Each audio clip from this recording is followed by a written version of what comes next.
Hello and welcome.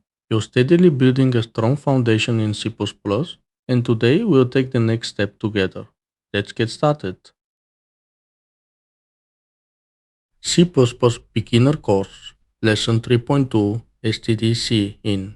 Today we're learning how C++ receives information from the keyboard. You've already seen output with stdc out. Now it's time to understand input. stdc in is how your program reads numbers, words, and values typed by the user.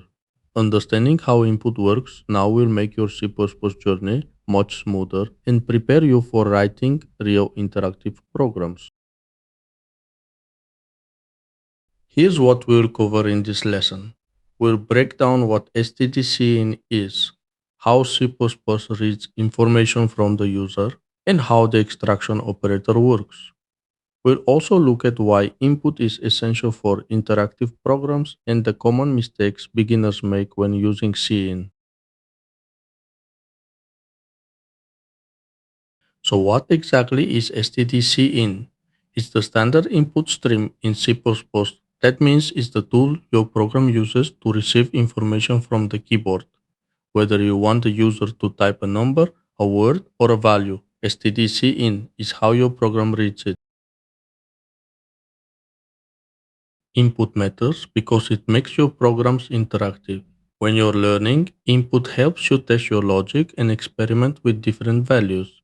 In real programs, input is how users make choices, enter data, and control the behavior of the software.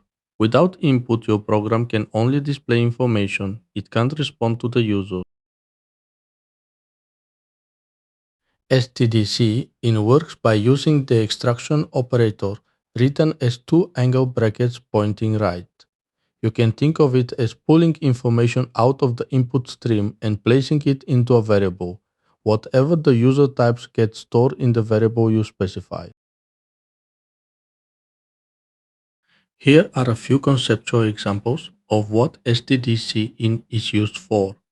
You can ask the user for their age, request a number, or read a word or name. We're not running code yet, just understanding the idea.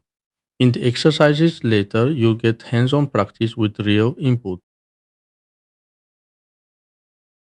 Beginners often run into a few common issues when using stdc in forgetting the extraction operator, using the wrong variable type, or mixing input and output formatting incorrectly are all normal mistakes. Another common issue is that cin stops reading at spaces, which can confuse beginners. These are easy to fix once you understand how input works. Let's recap.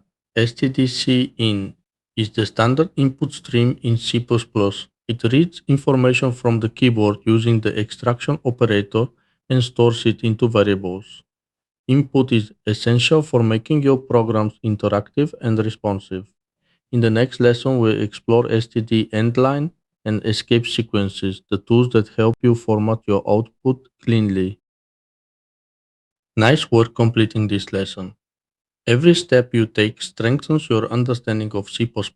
Thank you for watching and for subscribing. It means a lot and keeps this project moving forward.